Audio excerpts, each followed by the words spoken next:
Good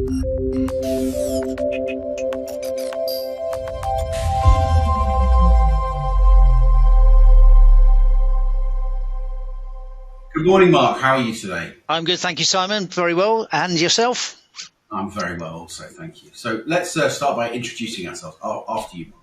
So, Mark Slater, I work for Colt Technology Services. I run the pre-sales team globally for enterprise in Europe and for enterprise strategic alliances and GCN globally.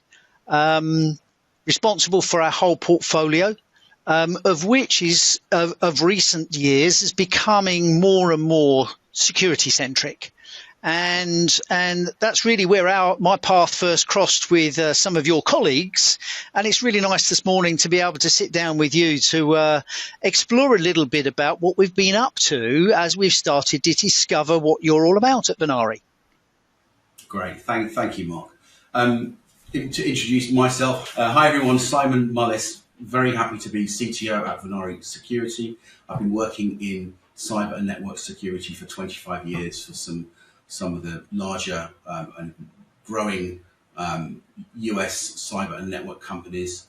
I'm very happy to be at Venari Security. We help shine a light on encryption and how it's used in large enterprise, really to help make the world a more secure and compliant place. So let's talk a little bit about what the encryption challenge is. So we see the use of encryption increasing every day. I think it's something like 97% of all traffic on the open internet is now encrypted using TLS, which is the protocol of choice. Not SSL, that's the old one.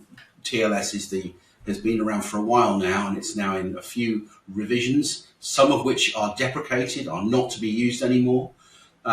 We see encryption everywhere. It's really the de facto standard way of things communicating with each other, specifically using TLS, for a variety of protocols as well within that.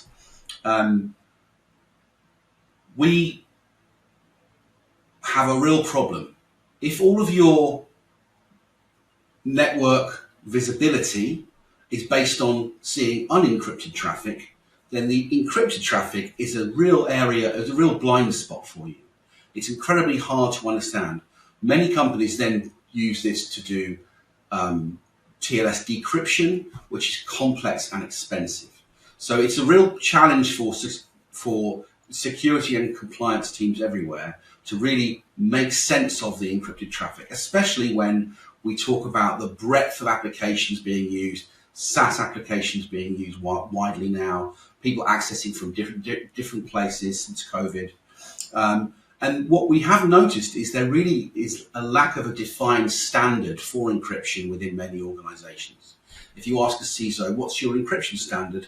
They'll say TLS. They may say TLS 1.2, which is better, but that's only this much of the parameters and the variables involved. There are ciphers to worry about. There are all sorts of different parameters that need to be correct in order to have good TLS hygiene. Many older clients will try and negotiate old versions of encryption, which are now not to be used. So TLS 1.0, it was deprecated 10 years ago. And we still see it widely used on the internet by organizations who don't realize that's the case. There are vulnerabilities associated with these older protocols, which are absolutely used by bad guys. So the supply chain piece is really important. How are your suppliers connecting to your infrastructure, and are they using safe encryption? We have a real focus now on both end user privacy and transactional privacy.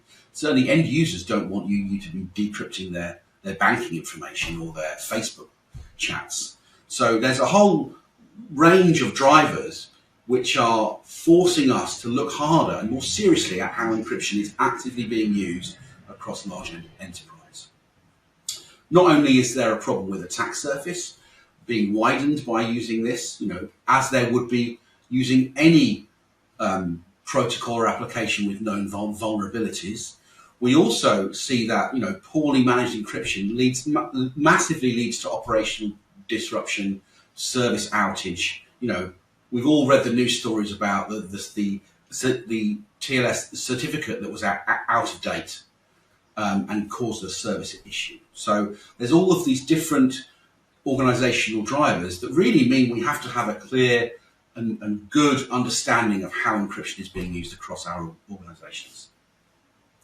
Mark, do you see this with your customers at Colt? Thanks, Simon. Yeah, very much so. And I think we see it a little bit more on the operational side because we're both a customer and a provider. So a customer from a point of view of we have to manage our own infrastructure and the network that we provide and sell to our resellers and our customers. So we have to manage that, and through that we have to ensure that infrastructure and that surface is protected. But then we've also got a growing need where the customers expect good hygiene and cleanliness, as well as early warning for the connectivity and services they buy from us. It's very easy and becoming very also law. Now we're moving towards NIST 2. That's now released last month, the month before, July, I think. Where we've got liability to share knowledge of what's going on the wavelength or the wire or the connection. And therefore, we can't sit here idly just expecting everybody to get it right. And the fact that it's a packet going over our connection, the packet doesn't bother us. We're now starting to be forced into the world where it does bother us and we are responsible. If a customer was to be infected and it was proven to have come from a hole in our infrastructure, then thanks to GDPR and other data protection regulations on a per country basis, we can now be dragged into court and be held responsible and potentially liable for those breaches. So therefore, we have a duty of care to ensure that we are being as open and as clean as possible. The key piece here for us is, does that mean we decrypt every piece of traffic? Absolutely not. But from a network perspective, there are some basic things that happen. Malware's moved now from a very static virus attached to a file to a more complex interaction of multiple things, from Trojans to worms to bots, etc., working together in harmony and exploiting anything they find anywhere. Now, when you look at the way TLS works, and we'll get into some of this detail, it's quite an easy area for a hacker to start to explore. When your TLS exchange, the metadata is exchanged in plain text. Now, if you can be bothered to cipher through that and you can understand how the protocol's supposed to work compared to how it's actually working, you can easily start to unpick some threat surfaces. And what we did here was, when we first started working together, is I thought it would be a really good idea to create that Colt and Venari eyes view of what's going on our network for our customers, particularly regulated customers in the capital markets and financial markets sector. And if we were to take a peek at their TLS exchange on the public side, which should be by default their cleanest environment, because they wouldn't want anything going outside that isn't fully compliant, I thought it would be quite an interesting experiment to go and see what actually is going on. And in the next section, we're going to start to unpick what we found, which was very interesting. So for us, it's a critical part where we are very much responsible for sharing and awareness, but we're not the enforcer. So as much as we sell firewalls, as much as we sell IDS, IDPs, we're not necessarily responsible for configuring them, because the customers either tell us what to do or do it themselves. We're also not responsible for the AV deployments unless a customer tells us what they want. But this is very much a key part in that you've got to know what you don't know to ensure you've put the right safeguards in place. Yeah. Thank you, Mark. I've got two interesting points, I think, to help illustrate yours, to reinforce your points. So it's a really interesting point. I think the first one you touched on, regulation. And one of the things we've seen change over the years is regulation is always a lagging thing behind state of the art, behind sort of accepted best practice. It's always lagging. However, we're seeing more and more regulations be explicit about the nature of the encryption they expect. And this is definitely a trend that I'm seeing. We're seeing, NIS 800-52 has explicitly stated versions, cipher suites and so on that should be used. The NCSC has some very strong recommendations on this as well. And at Venari, we also have our own set of recommendations, which are based on some of these and also our own research and findings in the wild.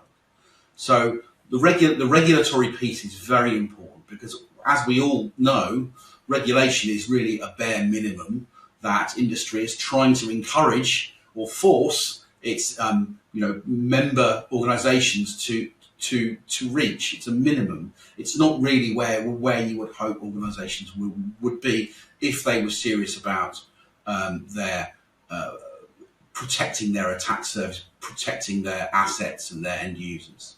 Now, that isn't to say that there's not a huge amount of effort in this. I think many people are a little bit blind to this problem because encryption is complex. And Pete, again, I think I said it earlier, the little padlock, surely it's okay. That isn't the case. The second part I wanted to talk about was one of your comments around threat. So an example of that would be the logjam attack, which is a TLS downgrade. So, and this is a really key point where we have two things to think about. We have one, what is the theoretical level of encryption supported by your assets? And often things like static scanning will find out what the theoretical level is, what they support. But then we have what is actually negotiated in real time by client sessions. What actually is the level of encryption, the versions, the ciphers, and so on. And we find that whilst you might have acceptable server settings, we often see downgraded sessions occurring. Not necessarily as a result of a malicious actor, but the fact that it's open to that is a problem. And I've seen that in private banking environments where sessions were being downgraded to actually not even use encryption, even though they were still valid TLS. But that is clearly not acceptable to any party involved in that. And that's where I was going with the comment about the threat and attack surface is changing. The sophistication of malware these days is so more advanced than just basic a virus attaching to a file. We're seeing worms propagate, which a standard virus can't do. But when we get into this area of networking, the ability to hijack and replace a thread with either an existing session or start a new session with a whole new set of drivers and network connectivity becomes very prevalent when you've got a TLS working with a deprecated cipher, no cipher, or a known faulty cipher. And it's this that gives that soft back door that people just are not aware of. And there's a duty for us all, if we find it, to then share it. So that was really, this whole conversation was the nucleus of the driver that I saw that became possible as we worked together. We've got the problem, you've got the visibility. And I'd love to share another comment around, the evolution of malware and the sophistication of malware. So back in the olden days, when botnets were really starting to become a thing, we had Zeus. Zeus was kind of the poster child of the botnets. Zeus used a symmetric key encryption for its command and control. It used RC4 encryption. We generally see now with the rise of things like Let's Encrypt and the massive amount of automation that it's trivially easy now for bad guys to actually use, valid TLS to their endpoints. So it's not just about hygiene of the protocol; it's about having an understanding of what is creating that connection as well, and trying to get some additional metadata, additional color for those sessions to really understand what they are. Looking at the anomalies, is this an out of place session that we wouldn't expect to see at this time of day or from this device? So all of these parts also play into really a better understanding and a better visibility of what you have. And as I said earlier, you can't make a policy, you can't enforce a policy if you don't have visibility, which is absolutely key.